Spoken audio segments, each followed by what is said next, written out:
नमस्कार, मैं हूँ रविकांत। स्वागत है आप सबका। इतिहास के पन्नों से के एपिसोड में मैं कश्मीर के इतिहास के बारे में बहुत संक्षेप में आपको बता रहा था। तो पिछले एपिसोड में हमने कश्मीर का जो राजवंश था कारकुट, उसके बारे में बताया था। और कारकुट वंश के बाद जो अगला वंश हुआ, उत्पल वंश हुआ। इस उत्पल वंश का जो समय था वो काफ़ी कम था, बहुत 80 या 85 साल के आसपास इस उत्पल वंश का पीरियड रहा। इस वंश का सबसे योग्य शासक अवंती वर्मन था। ये लगभग 855 के आसपास गद्दी पर बैठा और 883 के आसपास तक रहा और बहुत ही प्रजापालक था, जनता का ख्याल रखने वाला था और योग्य शासक था। बाद में इसके उत्तराधिकारी उतने योग्य नहीं हुए और ये वंश धीरे धीरे बिखर गया। तो इसके दरबार में योग्य लोगों की भी उपस्थिति थी। ये योग्य लोगों को पहचानता था और अपने दरबार में स्थान देता था। इसके दरबार में एक सूर्य नाम का मंत्री था जो बहुत ही तकनीकी बुद्धि का था। इंजीनियरिंग कौशल से उसकी बौद्धिक क्षमता भरपूर थी। उसकी काबिलियत देखिए, आज से 1000 साल या 1100 साल पहले, आप वर्तमान में अगर इस तरह का काम हो तो बात समझ में आती है। 1100 साल पहले इसने क्या किया, आप समझिए। इस अवंती वर्मन के एक मंत्री ने, जिसका नाम सूर्य था, सूर्य, तो सूर्य ने जो झेलम का मार्ग था, झेलम के मार्ग में आने वाली चट्टानों को, छोटे छोटे पहाड़ों को रास्ते से हटाया। और जहाँ ये सिंधु नदी में मिलती है, आप सबको पता है कि झेलम सिंधु की ही सहायक नदी है, तो जहाँ सिंधु नदी को मिलती है वो उस स्थान से झेलम के बहाव को और आगे ले गया और जहाँ पहले ये झेलम का और सिंधु का संगम होता था, उस स्थान से कहीं आगे ले जा कर के संगम कराया। इसकी वजह ये थी कि जो बीच में ज़मीन पड़ती थी, उस ज़मीन को कृषि के योग्य, हम उस राज्य की जनता कृषि के उपयोग में ले आए, इसलिए उसने ऐसा किया।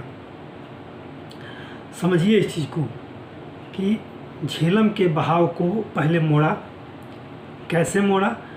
जो बीच में चट्टानें आती थी, जो पहाड़ियाँ छोटी छोटी आती थी, उनको हटाया और हटा करके दूसरे मार्ग से झेलम को ले गया और उस जगह पे संगम कराया जो संगम पूर्व से और आगे था। जहाँ संगम पहले होता था उस जगह से और आगे संगम कराया ताकि बीच की भूमि खेती के लिए मिल जाए। और कहा जाता है कि संभवतः अभी भी वही बहाव मार्ग जो उसने बनाया, उसी मार्ग पर वो झेलम का बहाव अभी भी है। और अभी जो 7-8 साल पहले जो कश्मीर में बाढ़ आई थी, झेलम में ही बाढ़ आई थी। लोग उस बहाव मार्ग में कहीं कहीं अनेक जगहों पर अवरोध पैदा कर देते हैं, अवैध निर्माण कर लेते हैं, जिसकी वजह से उस बहाव मार्ग में कई अवरोध आए, जिसकी वजह से वो बाढ़ आई। वो जो बहाव का क्षेत्र है वो अवरुद्ध हुआ। तो ये अवंती वर्मन, उसके बाद अवंती वर्मन के बाद इसके उत्तराधिकारी बहुत कमज़ोर हुए। उसके योग्य शासक नहीं हो सके, जिसकी वजह से इस वंश का अंत हो गया। इसने एक अवंतीपुरम नाम का नगर भी बसाया। आज भी नगर ये अवस्थित है। इसका नाम है अवंतीपुरा, जो श्रीनगर के आसपास एक छोटी सी जगह है, अवंतीपुरा। तो अवंतीपुरा को इसी अवंती वर्मन ने स्थापित किया था, एक नया नगर बसाया था। उसके बाद शंकर वर्मन शासक हुआ, वो उतना योग्य नहीं था। उसके बाद 2-4 और शासक हुए। अंतिम शासक उन्मत्तावंती था, जो 937 से लेकर के और 939 ईस्वी के आसपास तक शासन किया। उसके बाद इस वंश का अवसान हो गया। इसी के मंत्रियों में, जिसमें से अधिकांश ब्राह्मण थे, उन ब्राह्मणों ने ही एक यशस्कर नाम के युवा को गद्दी पर बिठाया और एक नए ब्राह्मण वंश की स्थापना की, जो काफ़ी संक्षिप्त रहा। इसी ब्राह्मण वंश में एक क्षेमगुप्त नाम का शासक हुआ। इसी यशस्कर वर्मन का ही उत्तराधिकारी था, जो काफ़ी अयोग्य शासक था और अय्यास किस्म का था। योग्यता उसके अंदर नहीं थी, अनेक दुर्गुण थे उसके अंदर। उस क्षेमगुप्त की शादी लोहार वंश की एक कन्या दिद्दा से हुई थी। कश्मीर के इतिहास में दिद्दा का बहुत बड़ा स्थान है। बहुत लंबे समय तक शासन किया इस महिला ने, और फिर चूँकि इसका विवाह जो था वो ब्राह्मण वंश में हुआ था और ये लोहार वंश की कन्या थी, तो ये इसके जितने भी उत्तराधिकारी हुए, चूँकि हमने बताया कि क्षेमगुप्त जिसके दिद्दा का विवाह हुआ था, जिससे क्षेमगुप्त योग्य शासक नहीं था, कई दुर्गुण थे उसके अंदर, जिसकी वजह से उसकी मृत्यु जल्दी हो गई। तो इसका एक पुत्र हुआ, काफ़ी अल्पवयस्क था, तो उसी के नाम से दिद्दा ने शासन किया।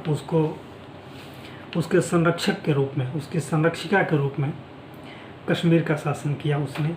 और रानी दिद्दा की ये खूबी थी, विशेषता थी, कि वो साम दाम दंड भेद के साथ छल कपट और हर तरह की योग्यताओं को समझती थी, और दरबार के षड्यंत्रों को कैसे नियंत्रित किया जाए उसको पता था। उसने कुल मिला करके 50 वर्षों तक शासन किया, 50 या 52 साल तक, काफ़ी लंबी अवधि तक।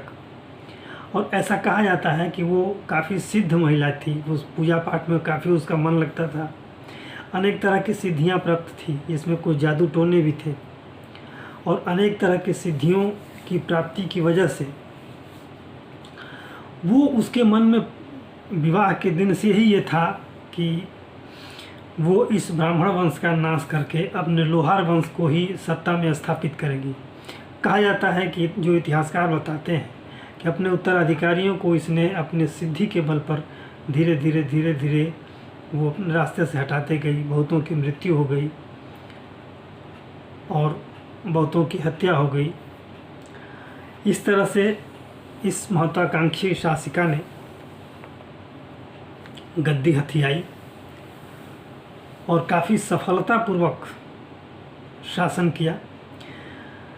इसका एक विश्वास पात्र था तुंग नाम का एक चरवाहा, जो बहुत कुशल व्यक्ति था, बहुत ही चतुर और चालाक था, जो एक तरह से इसके सलाहकार के रूप में काम करता था। ये हर तरह के षड्यंत्र और हर तरह के षड्यंत्र से निपटने का रास्ता इसे मालूम होता था और ये सुझाव देता था रानी दिद्दा को। इसके सहयोग से रानी दिद्दा ने काफ़ी प्रभाव बनाया अपने राज्य में और दरबार के हो रहे षड्यंत्रों को काफ़ी नियंत्रण किया। तो इन दोनों ने मिल करके इस साम्राज्य का काफ़ी उत्कर्ष किया। और 50 वर्ष का शासन करना ये कोई छोटी बात नहीं है। 50 वर्षों तक शासन करना बहुत बड़ी बात है। और अंत में वृद्धावस्था में लगभग 1003 ईस्वी में जब ये मृत्यु के करीब पहुंची, तो अपने भाई के पुत्र यानी भतीजे को शासन का सारा कार्यभार दे करके और उसके बाद इसकी मृत्यु हो गई। और यहाँ से उत्पल वंश के बाद, चूँकि ये ब्राह्मण वंश में ब्याही गई थी, तो उत्पल वंश के बाद ये ब्राह्मण वंश का जो समय चला वो काफ़ी छोटा था। और ये ब्राह्मण वंश बहुत दिनों तक तो नहीं चला, ये लगभग 30 या 40 वर्षों तक चला। और उसके बाद इसने 50 वर्षों तक शासन किया और 1003 ईस्वी में रानी दिद्दा की मौत हो गई। और इसने चूँकि अपने भतीजे को, जो लोहार वंश का युवक था, उसको गद्दी सौंपी। इस प्रकार एक नए वंश का उत्कर्ष होता है, यहाँ से उत्थान होता है लोहार वंश का। लोहार वंश की चूँकि 2 शाखाएँ थी और इन 2 शाखाओं में के शासक अलग अलग पैदा हुए, अलग अलग तरीके से शासन किए। इस लोहार वंश का जो सबसे प्रसिद्ध शासक था, 2 शासक थे, एक हर्ष और दूसरा जयसिंह। हर्ष का ही पुत्र था। हर्ष भी योग्य शासक था लोहार वंश का और इसने 1089 से 1101 ईस्वी तक शासन किया और इसके भी काफ़ी पूरे उत्तर भारत में इसका प्रभाव था। ऐसे ही ये चूँकि बहुत धार्मिक प्रवृत्ति का था, अनेक मंदिरों का निर्माण कराया, अनेक तरह की मूर्तियों का निर्माण कराया। इसके शासनकाल में अब तुर्कों का आक्रमण धीरे धीरे होने लगा था। उसके बाद 2-3 शासक और हुए। उसके बाद जयसिंह नाम का एक शासक हुआ, जिसके शासनकाल में कल्हण ने अपनी राज तरंगिणी को पूरा किया, जिसने पूरे इतिहास का, जो हमने पहले एपिसोड में बताया था, उसी के द्वारा ये पूरा कश्मीर का इतिहास लिखा गया है। और कश्मीर का इतना वर्णन हम कल्हण की राज तरंगिणी में ही पाते हैं। तो जयसिंह 1128 से लेकर के 1154 ईस्वी तक शासक रहा और इसी के शासनकाल में 1148 या 49 के आसपास कल्हण ने अपनी राज तरंगिणी को पूरा किया। और जयसिंह के शासनकाल तक का वर्णन ये अपनी इस पुस्तक में देता है। तो इस तरह से कल्हण की राज तरंगिणी पूर्ण होती है और उसी के राज तरंगिणी के पूर्ण होने के साथ साथ कश्मीर का इतिहास भी पूर्ण होता है। आशा है ये वीडियो आपको अच्छा लगा होगा। आपसे अनुरोध है कि आप इसे लाइक करें, शेयर करें और सब्सक्राइब जरूर करें। धन्यवाद।